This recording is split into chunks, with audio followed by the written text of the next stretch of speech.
Hey guys, Mal here, and today we're taking a look at VRChat. Now I know for a lot of you out there, VRChat will be old news. That should be the case for me too, especially considering I've had my Vive for so damn long now. However, it's not. Up until just recently, I'd only spent maybe an hour or so on there, and that was while I was wasted with friends. Over the past week or so, I've already managed to rack up about 50 hours on there, and I seem to be fairly hooked. It's an interesting concept that has been tried many times in the past, from things like Second Life, all the way back to more simple versions of the concept like Habbo Hotel and games along those lines. There was literally so many of them throughout the mid-90s, with the peak probably being a game called Chat Pop, and I didn't expect them to ever really return, especially with the connectivity of technology and social media that is present today. That being said, I don't think that it's ever had quite the same effect on people in the past iterations of this genre, because the VR side of things really does make the experience quite immersive. Without having ever tried VR, it would be hard to explain just how immersive it truly can be. Until you yourself stand in VR, you can't properly understand it, but you really do feel completely immersed in the world of the game you're playing and totally disconnected from the real world. That's why they come with so many safety warnings. I remember one night a good mate of mine ate shit as he owned himself on my dining table. Sure, we should have warned him, but we were all wasted and not paying attention. You really do lose all sense of reality and have little to no idea where in the room you are or even which way you're facing. Thankfully, there is a visual warning when you get near the edge of your play area, but it can be missed in the heat of the moment. Anyway, back on track. So as I was saying, it's pretty damn immersive. Now when you combine that level of immersion with a social platform like VRChat, it really does start to feel like you're out in a social setting with people versus just playing a game with people online. Even if there are little cat girl people everywhere, you can still walk in on some pretty crazy and hard-hitting shit. For example, I walked into a room with this one guy pouring his heart out to his friend about how he was molested as a kid. That's a jarring and crazy experience for a video game, especially when you're immersed in it. In another room, there was a crazy drunk guy, and he was going on a massive racist rant. I thoroughly enjoyed watching Gal calmly and politely antagonize the shit out of him until he rage quit. I made friends with a couple of awesome people that I ended up going on crazy adventures with. For example, we went through an oddly extensive training to join a virtual made-up police force. Sure, directly after it, a guy called Proxy immediately failed at answering a question from his superior and got our trainer in trouble. But Proxy is a useless bitch anyway. I hung out with a French woman who has been mute since birth, and she communicated via hand gestures, head movements, jumps, and using in-game pens to draw things. A guy opened up to a group of us about his childhood and his parents who were major meth addicts and hardcore dealers. I spent like an hour sitting around with a group of people listening to an awesome guy playing songs on his guitar and singing. He wasn't anyone famous or anything like that, it just kinda happened. There was like 15 of us just hanging out in a virtual lounge room watching a little gig. All of these experiences and many others are something that without VRChat is a pretty unobtainable experience in the gaming world. Unless of course you're Epic Games and you want to put on a staged concert in Fortnite. I'm looking at you, Marshmallow, you piece of shit. Anyway, VRChat allows you to have a series of experiences that are pretty much unmatched by any other game. It's also one of few VR games that actually has a desktop mode that works flawlessly. I often find myself on the desktop version rather than the VR version just due to convenience. Most of your time when you first start out in VRChat will be spent exploring and having a pretty random set of experiences. After you stop world hopping like a lunatic, you'll start ending up in rooms over and over and finding that you don't mind or even like a few of them. Then you settle in and start having some truly unique and interesting conversations with people. You find unexpected friends and generally friendly people to chat to. Yes, of course, you still get the occasional toxic people, but they're easy enough to block and the game has safety settings to keep you safe from the stupid shit they can do, like crashing your game. Initially, I expected the entire experience to be just toxic as hell, and instead, I'm meeting a bunch of good people. It was a stark contrast from the time I've spent in Rust, and, well, honestly, it was a nice reprieve from it. I've tried to ensure that I experienced everything that VRChat has to offer. I wanted to be thorough in exploring what this world had to offer before I started ranting about it, and that takes time because there is so much to see. There's some crazy shit out there to see if you know where to look. It took me a while, including an oddly wholesome night that Gal and I spent with a little furry, complete with a tea party in space.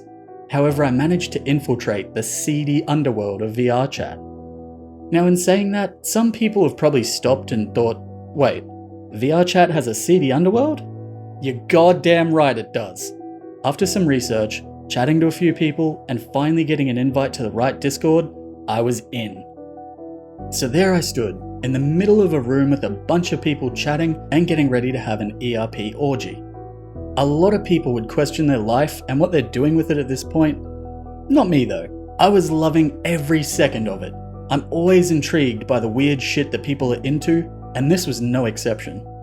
Sure, the whole thing lost a bit of its intrigue and mystery when the tiny cat girl whipped out a giant horse-like dong, but that's just part of the experience, even if the image of it is burnt into my soul for the rest of my life. Honestly though, I could stand here ranting about the crazy shit that I saw at that orgy for hours, but ultimately, the thing that surprised me the most, even more than the 50+ guest list at this daily event, was the fact that there is a real community behind it. Through the time I spent chatting to everyone there, I came to see that there was all sorts of friendships, relationships, and more within their group. Hell, one woman was really worried about seeing her ex at the event because they hadn't spoken since they broke up. She was talking about a VRChat relationship where they had shared memories, experiences, and intimacy with one another. She was genuinely feeling anxiety and was worrying about this social situation. VRChat really almost feels like more of a social experiment than anything, offering its users social interactions with a level of anonymity that only the internet can offer. Having that level of anonymity allows people to truly be themselves. There are no boundaries in regards to what you can say or talk about, no social barriers that stop you from doing just about anything, so it really gives a unique perspective on humanity. Personally, I found that it allows people to open up and be themselves far easier, essentially skipping a lot of their social behaviours and unnecessary chit-chat and getting down to real conversations faster. If you're thinking about trying VRChat, whether that's desktop or VR, know that you're only going to get out of it whatever you're willing to put in. When I say that, I mean if you just go around trolling people, then you'll get some cheap laughs. If you open up and sincerely try to connect with people, you might just find something awesome. Either way, if you haven't tried VRChat, it is totally worthwhile, especially considering it's free. Also, I've actually recorded a bunch of my weird and interesting times in VRChat, and I'd be happy to share most of them. If you're interested in seeing some of them, leave me a comment, and if there's enough interest, it might be a new video soon. Also, if you've spent time in VRChat, leave me a comment telling me about your most crazy VR experience. Lastly, if you haven't subbed yet, help a motherfucker out. Come on, guys. Alright, I'm going to finish up this video by letting a bit of the gig I attended play. I'll include a link to Carrot's YouTube in case you guys feel like being awesome and swinging him a sub. Thanks for watching, I'll see you guys in the next video. Now this is a song everybody hates. Bird. All my friends are heathens, take it slow. Wait for them to ask you who you know. Please don't make any sudden moves. Don't you dare move. You don't know the half of the abuse. No. Welcome to the room of people who hate people. Fuck. I never learned heathens, okay? Now we can mess up way 153 for you. I would get beat to smithereens.